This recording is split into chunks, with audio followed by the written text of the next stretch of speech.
Hello बच्चों, मैं हूं मोनिका यादव और आज मैं आपसे बात करने वाली हूं 12th क्लास के जीव विज्ञान विषय के तीसरे चैप्टर मानव जनन के छठे भाग निषेचन एवं अंतःरोपण के बारे में। तो बच्चों, इस भाग में हम बात करेंगे कि कैसे नर और मादा युग्मक मिलकर निषेचन करते हैं और कैसे भ्रूण जो गर्भाशय में अंतःस्थापित होता है, जिसे अंतःरोपण कहते हैं, वो क्रिया कैसे होती है। तो देखो बच्चों, स्त्री एवं पुरुष में जो संभोग या मैथुन की क्रिया होती है, उसके दौरान सिसन के द्वारा शुक्र या फिर वीर्य स्त्री की योनि में छोड़ा जाता है, ठीक है। और इसे क्या कहते हैं, वीर्य सेचन भी कहते हैं, ठीक है ना बच्चों। कि जो मैथुन की प्रक्रिया होती है उसमें क्या होता है, जो पुरुष होता है उसके द्वारा मादा की योनि में क्या डाला जाता है, वीर्य या फिर शुक्र डाला जाता है। और इस क्रिया को क्या कहते हैं, इस क्रिया को वीर्य सेचन कहते हैं, ठीक है बच्चों। अब गतिशील शुक्राणु तेजी से तैरते हुए कहाँ जाएगा बच्चों, गर्भाशय गिरवा से होकर गर्भाशय में प्रवेश करता है, ठीक है ना। कि अब जो शुक्राणु है, जो नर ने वीर्य सेचन की प्रक्रिया के द्वारा कहाँ डाल दिया, मादा की योनि में डाल दिया है, ठीक है। अब वो क्या करेगा, वो गतिशील होगा, ठीक है ना। और वो गति करते हुए तैरते हुए कहाँ पहुंचेगा, गर्भाशय गिरवा से होते हुए गर्भाशय में प्रवेश कर जाता है बच्चों, ठीक है। अब क्या होगा कि अंततः कहां जाएगा, अंडवाहिनी नली के तुम्बिका क्षेत्र में पहुंच जाएगा। देखो बच्चों, जब हमने मादा जनन तंत्र पढ़ा था उसमें देखा था कि गर्भाशय के अंदर जो नीचे का जो भाग होता है वो गर्भाशय गिरवा कहलाता है, ठीक है। उसके जो नीचे का भाग होता है वो योनि कहलाता है। तो शुक्राणु योनि से होता हुआ कहाँ, गर्भाशय गिरवा में पहुंचेगा और गर्भाशय गिरवा से कहाँ पहुंचेगा, वो अंडवाहिनी, जो अंडवाहिनी होती है उसके कौन से क्षेत्र, तुम्बिका क्षेत्र में पहुंचेगा, ठीक है बच्चों। हमने देखा था कि जो अंडवाहिनी होती है उसका जो आगे का भाग होता है, जो कीप के जैसा दिखता है, ठीक है, जिसपे क्या लगे होते हैं, झालर लगे होते हैं या फिम्बरी लगे हुए होते हैं। जो कीपक के आगे का जो हिस्सा होता है, जो चौड़ा भाग होता है, वो क्या कहलाता है बच्चों, वही भाग तुम्बिका या फिर एम्पुला कहलाता है, ठीक है। अब बात आती है कि जो शुक्राणु है वो कहाँ पहुंच गया, अंडवाहिनी के तुम्बिका क्षेत्र में पहुंच गया। तो देखो बच्चों, इसी बीच क्या होता है, अंडाशय के द्वारा मोचित अंडाणु भी कहां पहुंच जाता है बच्चों, अंडाणु भी तुम्बिका क्षेत्र में पहुंच जाता है, ठीक है। अंडाणु कहां से रिलीज होगा, अंडाशय में बन रहा है, ठीक है। और अंडाशय है वो रिलीज करेगा या फिर मोचित करेगा किसको, अंडाणु को। और अंडाणु भी कहां पहुंच जाएगा बच्चों, तुम्बिका क्षेत्र में पहुंच जाता है। फिर क्या होता है, जहां पर निषेचन की क्रिया संपन्न होती है, निषेचन की क्रिया क्या होती है बच्चों, कि अंडाणु और शुक्राणु का मिलना, यानी कि नर युग्मक और मादा युग्मक का मिलना ही क्या कहलाता है, निषेचन कहलाता है, ठीक है बच्चों। अब क्या होगा, निषेचन तभी हो सकता है यदि अंडाणु तथा शुक्राणु दोनों एक ही समय में कहां पहुंचे, एक ही समय में तुम्बिका क्षेत्र में पहुंचे, ठीक है बच्चों। निषेचन कब होगा, निषेचन तभी होगा जब तुम्बिका क्षेत्र में जब शुक्राणु पहुंच रहा है तभी अंडाणु का पहुंचना जरूरी है, दोनों एक साथ तुम्बिका क्षेत्र में पहुंचेंगे, ठीक है बच्चों। अब बात आती है कि यही कारण है कि सभी संभोग क्रियाएं हैं वो निषेचन एवं सहगर्भता की स्थिति में नहीं पहुंच पाती हैं, ठीक है ना। कि जो हर मैथुन की जो क्रिया होती है, हर संभोग की जो क्रिया होती है, उसमें निषेचन नहीं होता है, उसमें सहगर्भता या फिर प्रेगनेंसी नहीं होती है। क्यों, क्योंकि अगर जिस टाइम पे अंडाणु है वो कहाँ पहुंचा, तुम्बिका क्षेत्र में पहुंचा, उसी टाइम पे अगर शुक्राणु वहां पे पहुंचा है तो ही क्या होगा बच्चों, तो ही निषेचन होगा। अगर दोनों अलग अलग टाइम पे पहुंचते हैं तो निषेचन की प्रक्रिया नहीं होती है, ठीक है बच्चों। अब हम डायग्राम देखते हैं। ये जो डायग्राम है बच्चों, इसमें अंडाणु दिखाया गया है, ठीक है। ये जो संरचना है ये अंडाणु की संरचना है बच्चों, और इसके ऊपर की जो ये बाहरी परत होती है ये क्या बोलते हैं, इसे जोना प्लेसिडा, ठीक है। अब क्या होता है, ये जो संरचना है ये क्या है, शुक्राणु। तो इस डायग्राम में क्या दिखाया है कि कैसे शुक्राणु गति करता हुआ कहाँ पहुंचता है, अंडाणु के पास पहुंचता है और उसे निषेचित करने की कोशिश करता है, ठीक है बच्चों। तो कोई एक शुक्राणु ही अंडाणु को निषेचित कर पाता है, ये बात ध्यान रखने की है, ठीक है बच्चों। अब बात आती है कि शुक्राणु के साथ एक अंडाणु के संलयन, शुक्राणु के साथ क्या, शुक्राणु के साथ एक अंडाणु के संलयन की प्रक्रिया को क्या कहते हैं, निषेचन कहते हैं बच्चों। कि शुक्राणु है वो किसके साथ, सिर्फ एक शुक्राणु है वो क्या करेगा, अंडाणु को निषेचित करेगा, और इस प्रक्रिया को क्या कहते हैं, इस प्रक्रिया को ही निषेचन या फर्टिलाइजेशन कहते हैं। ठीक है बच्चों, अब बात आती है कि निषेचन के दौरान क्या होगा, एक शुक्राणु है वो क्या करेगा, पारदर्शी अंडावरण, ठीक है, जो अंडाणु होता है उसमें क्या होता है, पारदर्शी अंडावरण होता है, जिसे जोना प्लेशिडा भी कहा जाता है, ठीक है, के स्तर के संपर्क में आता है। ठीक है, निषेचन की जो क्रिया होती है उसमें शुक्राणु सबसे पहले किसके संपर्क में आता है, जो अंडाणु का क्या होता है, पारदर्शी अंडावरण होता है, उसके संपर्क में आता है। फिर क्या होता है बच्चों, इसके अतिरिक्त शुक्राणुओं के प्रवेश को रोकने हेतु उसमें उक्त स्तर में क्या करता है, ये बदलाव प्रेरित करता है। मतलब एक शुक्राणु है वो कहाँ पहुंच गया, वो पारदर्शी अंडावरण के पास पहुंचता है और उसमें बदलाव उत्पन्न करता है ताकि कोई और शुक्राणु उसे निषेचित ना कर पाए। ठीक है बच्चों, अब क्या होगा, इस प्रकार यह सुनिश्चित हो जाता है, क्या सुनिश्चित होता है कि एक अंडाणु को केवल एक ही शुक्राणु निषेचित कर सकता है। ठीक है बच्चों, कि एक अंडाणु को सिर्फ एक ही शुक्राणु निषेचित कर सकता है, क्योंकि जैसे ही शुक्राणु अंडावरण के पास पहुंचेगा, जो अंडाणु का पारदर्शी अंडावरण है वहां पे पहुंचेगा, तो वो उसमें बदलाव उत्पन्न कर देगा। ठीक है, और जैसे ही उसमें बदलाव होंगे कोई और शुक्राणु उसे निषेचित नहीं कर सकता है। ठीक है बच्चों, अब बात आती है कि जो अग्रपिंडक होता है, ठीक है, का श्रावण शुक्राणु की पारदर्शी अंडावरण के माध्यम से अंडाणु के कोशिका द्रव्य तथा प्लाज्मा भित्ति में प्रवेश करने को मदद करता है। देखो बच्चों, ये अग्रपिंडक क्या होता है, याद होगा ना आपको, जब हमने क्या पढ़ी थी, शुक्राणु की संरचना पढ़ी थी, और उसमें क्या देखा था कि जो शुक्राणु का शीर्ष भाग है उसमें क्या, एक तो क्या होता है, अगुणित न्यूक्लियस होता है, और क्या होता है उसमें, और उसमें एक अग्रपिंडक होता है, जिसमें क्या होते थे बच्चों, जिसमें एंजाइम्स भरे हुए होते थे। ठीक है, तो ये क्या कह रहा है कि जो अग्रपिंडक है उसका श्रावण, उससे क्या निकलेंगे, एंजाइम्स निकलेंगे, जिससे शुक्राणु क्या करेगा बच्चों, जो शुक्राणु है वो पारदर्शी अंडावरण के माध्यम से क्या करेगा, जो अंडाणु का साइटोप्लाज्म है उसमें प्रवेश कर जाएगा, और जो प्लाज्मा भित्ति है उससे होता हुआ जो साइटोप्लाज्म है उसमें प्रवेश कर जाएगा। अब क्या बात आती है कि यह द्वितीयक अंडक के अर्धसूत्री विभाजन को प्रेरित करता है।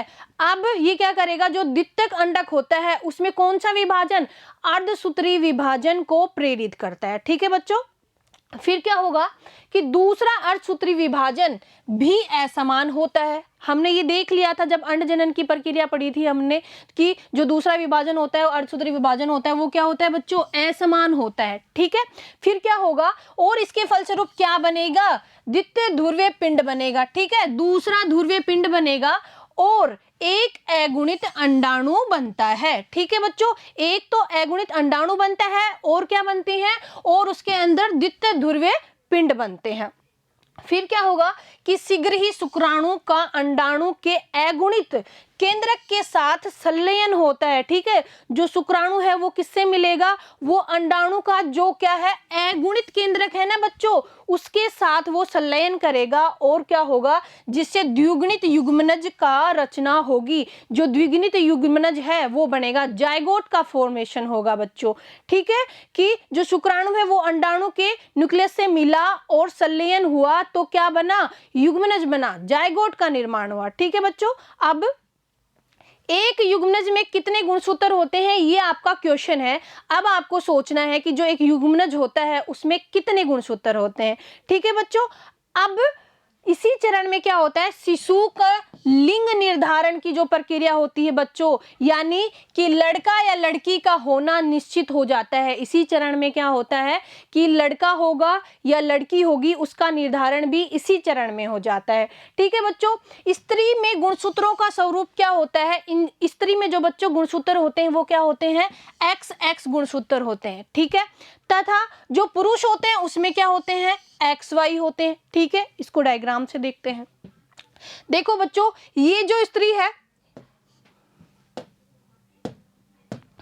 ये डायग्राम स्त्री का है, स्त्री में कौन से गुणसूत्र होंगे, XX गुणसूत्र। ठीक है बच्चों, और ये क्या है, पुरुष है, मेल है, तो इसमें गुणसूत्र क्या होंगे, XY होंगे। ठीक है, अब क्या होगा, अगर स्त्री का जो X गुणसूत्र है वो पुरुष के X गुणसूत्र से मिलेगा तो क्या बनेगा बच्चों, तो बनेगी लड़की। एक्स एक्स गुणसूत्र ही बनेंगे, जिससे किसका जन्म होगा? लड़की का जन्म होगा। ठीक है। और अगर जो स्त्री का जो एक्स गुणसूत्र है वो किससे मिलेगा? वो पुरुष के वाई गुणसूत्र से मिलेगा। तो क्या बनेगा बच्चों? तो बनेगा एक्स वाई, यानी कि लड़का। तो क्या होगा? जो स्त्री का जो एक्स गुणसूत्र है वो मिल रहा है किससे? वाई गुणसूत्र से। तो बनेगा क्या? लड़का। ठीक है। तो 50-50% चांस होते हैं कि 50% लड़की हो सकती है और 50% लड़का हो सकता है। ठीक है बच्चों। ये किस पे डिपेंड करेगा? ये डिपेंड करेगा पुरुष के ऊपर कि पुरुष का जो शुक्राणु है उसमें कौन सा गुणसूत्र है। तो अगर एक्स एक्स मिलेंगे तो क्या बनेगी? लड़की बनेगी। और एक्स वाई गुणसूत्र मिलेंगे तो क्या बनेगा? लड़का बनेगा। ठीक है बच्चों।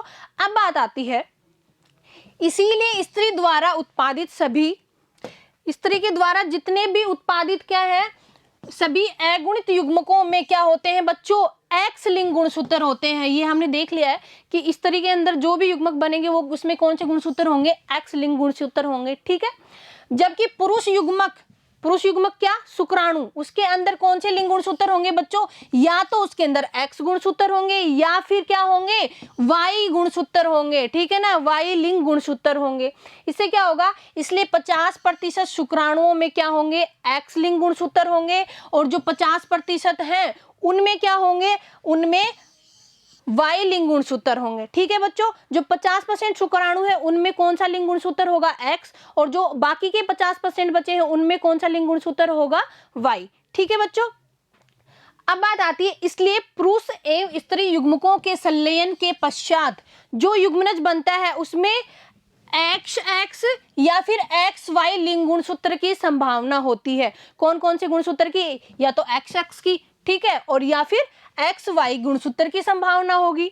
अब क्या होगा बच्चों? इस बात पर निर्भर करेगा कि जो एक्स या वाई लिंग गुणसूत्र वाले शुक्राणुओं में से कौन सा अंडाणु को निषेचित करता है।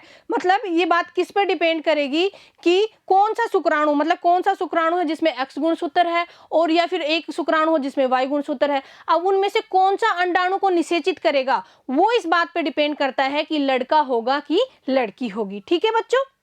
अब क्या होता है कि जिस युग्मनज में एक्स एक्स गुणसूत्र होंगे, कौन से गुणसूत्र? एक्स एक्स गुणसूत्र होंगे, वह एक मादा शिशु या फिर लड़की के रूप में होगा।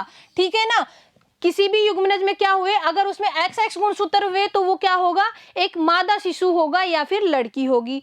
और जबकि क्या, अगर उसमें क्या है? एक्स वाई गुणसूत्र वाला युग्मनज है तो शिशु क्या होगा? बनने वाला शिशु है बच्चों वो लड़का होगा, यानी कि नर होगा। ठीक है। इस डायग्राम में भी वही बताया गया है कि ये मदर या फिर कहें कि ये जो मादा है इसमें गुणसूत्र क्या है बच्चों?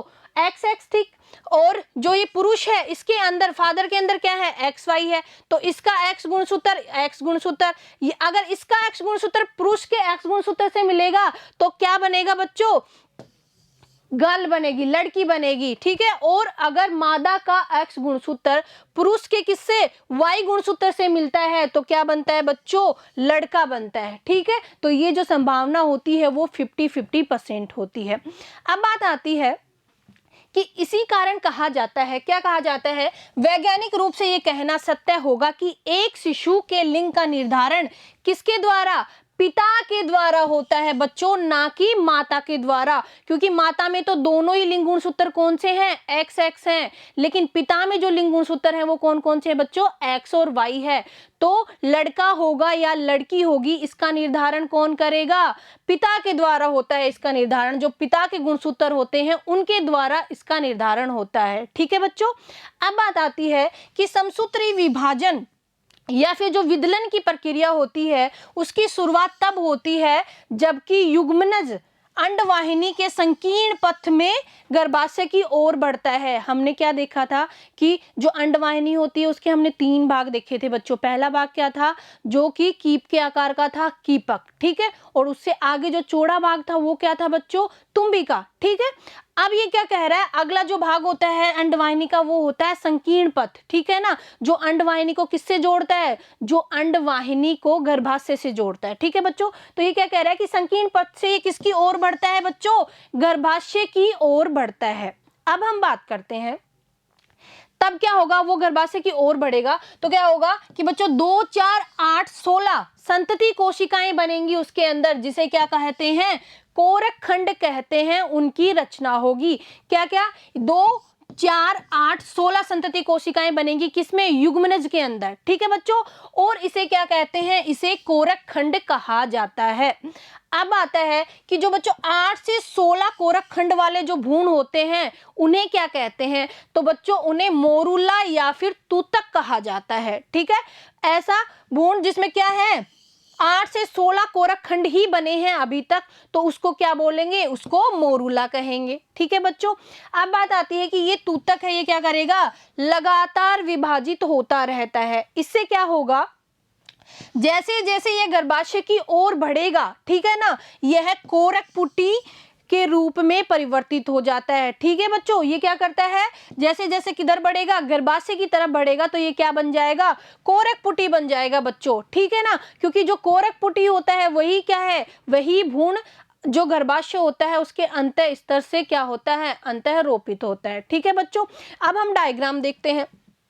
ये जो डायग्राम है इसमें क्या दिखाया गया है, ये क्या है, अंडाणु।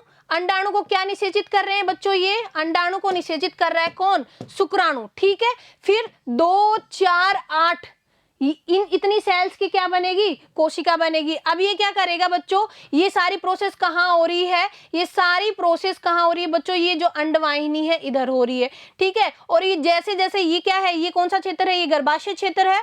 ठीक है, तो ये जैसे जैसे गर्भाशय क्षेत्र की तरफ आता है तो ये जो तूतक की जो संरचना है, मोरुला की जो संरचना है, ये किस में बदल जाती है, ये कोरक पुटी में बदल जाती है बच्चों। ठीक है, और ये कोरक पुटी ही क्या करता है, ये कोरक पुटी, ये जो दीवार है किसकी, गर्भाशय की, इसमें स्थापित हो जाता है, इसमें रोपित हो जाता है। ठीक है बच्चों, अब हम बात करते हैं कि एक कोरक पुटी में क्या होता है, एक कोरक पुटी में कोरक खंड है वो क्या करता है, बाहरी परत में व्यवस्थित होते हैं, जिसे क्या कहा जाता है बच्चों, जिसे पोष कोरक कहा जाता है। ठीक है, ये क्या करते हैं, ये अब कोशिकाओं के भीतरी समूह, कोशिका के जो भीतरी समूह होते हैं वो जो पोष कोरक से जुड़े होते हैं उन्हें क्या कहते हैं बच्चों, उन्हें अंतर कोशिका समूह कहा जाता है। ठीक है ना, तो अंतर कोशिका समूह किसे कहा जाता है, तो ऐसी कोशिकाओं के भीतरी समूह जो किससे जुड़े हो, पोष कोरकों से जुड़े होते हैं, उन्हें क्या कहा जाता है बच्चों,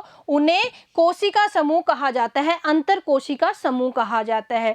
ठीक है, अब बात आती है, अब पोष कोरक क्या करते हैं, स्तर गर्भाशय का जो अंत स्तर होता है ना बच्चों, उससे संलग्न हो जाता है। ठीक है ना, पोष कोरक क्या करेगा, जो गर्भाशय का आंतरिक स्तर है, जो सबसे अंदर की जो परत है, जिसको क्या कहते हैं, अंत स्तर कहते हैं, उससे संलग्न हो जाएगा। ठीक है, और अंतर कोशिका समूह भ्रूण के रूप में अलग अलग या फिर विभेदित हो जाता है। ठीक है, विभेदित हो गया। अब क्या होगा कि संलग्न होने के बाद में गर्भाशय की जो कोशिकाएं होती हैं बच्चों, वो तेजी से विभक्त होती हैं, तेजी से विभाजन करती हैं, और फिर क्या होता है, जो कोरक पुटी को आवर्त कर लेती हैं, जो कोरक पुटी होता है उसको क्या कर लेती हैं, आवर्त कर लेती हैं, ढक लेती है। कौन, जो गर्भाशय की कोशिकाएं होती हैं वो। अब बात करते हैं कि इसके परिणाम स्वरूप, उसके परिणाम स्वरूप क्या होगा कि जो कोरक पुटी है वो गर्भाशय के अंतः स्तर में क्या हो जाएगा बच्चों, अंतः स्थापित हो जाएगा, और ये की जो प्रक्रिया है ये क्या कहलाएगी, यही प्रक्रिया अंतःरोपण कहलाती है। ठीक है बच्चों, तो इसे ही क्या कहते हैं, इसे ही अंतःरोपण कहते हैं। तो देखो बच्चों, इसके बाद में क्या होगा, अब भ्रूण कहाँ, गर्भाशय में अंतःरोपित हो गया तो क्या शुरू हो गया, इसके बाद में सगर्भता का रूप धारण कर लेता है, उस मादा में प्रेगनेंसी शुरू हो जाती है। ठीक है बच्चों, तो इसमें हमने क्या पढ़ा, इसमें हमने ये पढ़ा कि कैसे निषेचन होता है, कैसे शुक्राणु है वो अंडाणु को निषेचित करता है, और कैसे जो सगर्भता है वो शुरू होती, कैसे भ्रूण है वो अंतःरोपित होता है गर्भाशय के अंदर। ठीक है बच्चों, तो आज की क्लास में इतना ही, मिलते हैं अगली क्लास में, धन्यवाद।